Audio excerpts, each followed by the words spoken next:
ఒక యజ్ఞం దేవతలను కదిలించింది.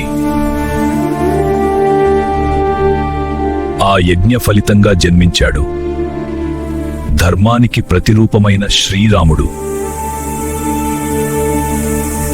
అయోధ్య అనే పుణ్యనగరాన్ని పాలించేవాడు మహారాజు దశరథుడు.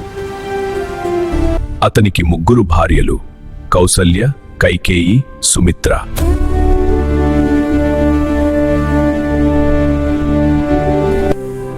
మీకు వారసుడు రావాలి మహారాజా. దేవుడిని ప్రార్థిద్దాం. నా రాజ్యం సంపూర్ణంగా ఉంది. నా జీవితంలో ఒక పెద్ద లోటు ఉంది. రాజ్యం ఉంది, సంపద ఉంది, కాని వారసుడు లేడు. నా తర్వాత ఈ రాజ్యాన్ని ఎవరు పాలిస్తారు? నా వంశం ఇక్కడితో ముగిసిపోతుందా? మహారాజా, బాధపడకండి. పుత్రకామేష్టి యాగం చేయండి. దేవతలు మీ కోరికను నెరవేరుస్తారు. ఋషి, మీ ఉపదేశం నా హృదయాన్ని ఓదార్చింది. వైభవంగా పుత్రకామేష్టి యాగం నిర్వహించాడు.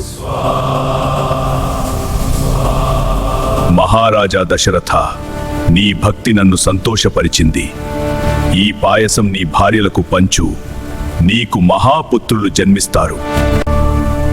దేవా, మీ కృపకు నమస్కారం.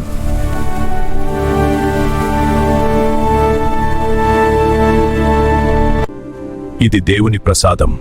భక్తితో స్వీకరించండి. దేవుని ఆశీస్సులు మనపై ఉన్నాయి. ఇది మన జీవితాన్ని మార్చుతుంది. ఇది దైవ సంకేతండు. కొంతకాలానికి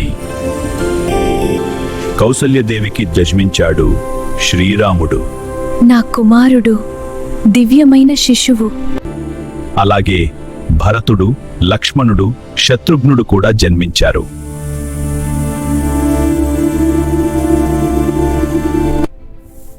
నా వంశం నిలిచింది. దేవుని ప్రేమ అనంతం.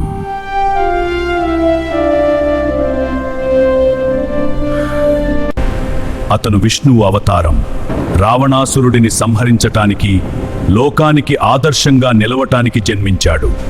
జై శ్రీరామ్.